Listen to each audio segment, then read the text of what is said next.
ना होगा, और अगर सब मिलकर कोशिश करें तो रास्ता निकल सकता है। राजू के चेहरे पर एक उम्मीद की किरण जागती है। हाँ बाबा जी, अगर सब मिलकर काम करें तो हम पानी ढूंढ सकते हैं। हमने पहले कभी ये कोशिश ही नहीं की। लेकिन इतनी कठिन जमीन में नया कुआं खोदना आसान नहीं। मुश्किल जरूर है, नामुमकिन नहीं। अगर हम मिलकर काम करें तो ये हो सकता है। राजू खड़ा हो जाता है। उसकी आंखों में एक नई रोशनी है। तो फिर हम कल से काम शुरू करेंगे। मैं गांव के सभी युवाओं को इकट्ठा करूंगा। हम मिलकर नया कुआं खोदेंगे। यह कहते हुए वह शामू के साथ गांव के दूसरे युवाओं को बुलाने के लिए निकल पड़ता है। कहीं दूर से गरज की हल्की सी आवाज आती है, जैसे आकाश ने उनकी उम्मीदों की गवाही दे दी हो।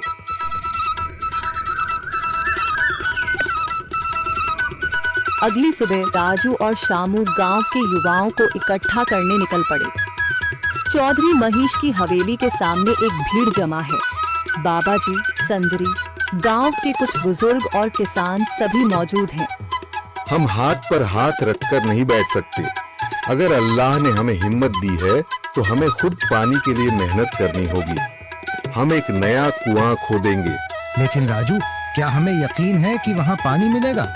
बेटा, पानी जमीन के अंदर होता है, बस सही जगह खोदने की जरूरत है। हमने अपने बुजुर्गों से सुना था कि पुरानी नहर के पास जमीन नरम थी, शायद वहीं पानी हो। बाबा जी सही कह रहे हैं। अगर तुम सब यह काम करने के लिए तैयार हो तो मैं अपने कुछ मजदूर भेज सकता हूँ। धन्यवाद चौधरी जी, लेकिन हम सब खुद भी मेहनत करेंगे। यह हमारे गांव के अस्तित्व की लड़ाई है। संदरी, जो अब तक चुप थी, आगे बढ़ती है। हम औरतें भी पीछे नहीं रहेंगी। हम पानी लाने की व्यवस्था करेंगी, खाना बनाएंगी, ताकि तुम सब आराम से काम कर सको। यही हिम्मत चाहिए थी संदर। पूरा गांव एक नई उम्मीद के साथ कुआं खोदने की तैयारी में जुट जाता है। दूसरी ओर कुआं खोदने का काम शुरू हो चुका है। राजू, शामू और दूसरे युवा बेलचे चलाने लगते हैं। मिट्टी बाहर निकाली जाने लगती है।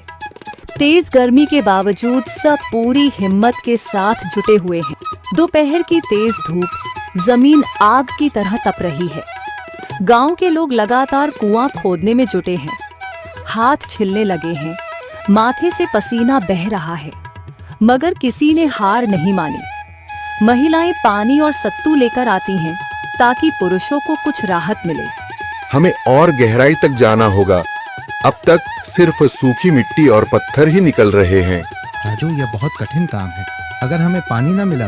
अल्लाह मेहनत करने वालों को कभी निराश नहीं करता बेटा।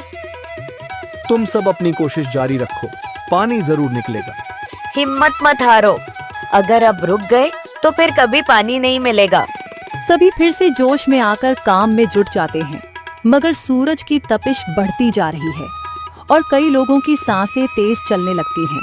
तभी एक तरफ से रामलाल और उसके आदमी हंसते हुए आते हैं। अरे भाई, तुम्हें लगता है कि जमीन तुम पर रहम करेगी? हाँ हाँ, ना समझ लोग, ये सब बेकार की मेहनत है। रामलाल, हमारा हौसला मत तोड़ो। अगर तुम मदद नहीं कर सकते तो कम से कम मजाक भी मत उड़ाओ। मदद? हाँ, मैं अपने कुएं का पानी बेच सकता हूँ, मगर मुफ्त में नहीं दूंगा। राजू सब अनसुना कर फिर काम में लग जाता है। शाम होने लगती है, लेकिन अभी तक पानी का नामो निशान नहीं। कुछ लोग मायूस होकर पीछे हटने लगते हैं। राजू, शायद रामलाल सही कह रहा है। यह सब बेकार है। नहीं शामू, हमें हार नहीं माननी। अगर आज हार गए तो फिर कभी हिम्मत नहीं कर पाएंगे। तभी अचानक फावड़ा किसी कठोर चीज से टकराता है। एक अजीब सी आवाज आती है। राजू चौंक कर देखता है और जल्दी जल्दी मिट्टी हटाने लगता है। अचानक एक ठंडी लहर महसूस होती है। सभी लोग दौड़ कर आते हैं। जैसे जैसे मिट्टी हटती है, नीचे से गीली जमीन नजर आने लगती है। सब हैरान रह जाते हैं। सुभान अल्लाह, मैंने कहा था ना, अल्लाह हमारी मेहनत को जाया नहीं करेगा।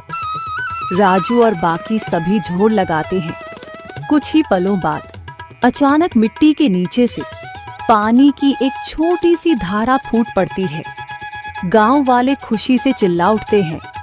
पानी पानी निकल आया। यह अल्लाह की कुदरत है रामलाल, जिस पर तुम्हें यकीन नहीं था। पूरा गांव आनंद से झूम उठता है। लोग एक दूसरे को बधाइयां देते हैं। औरतें दुआ करने लगती हैं।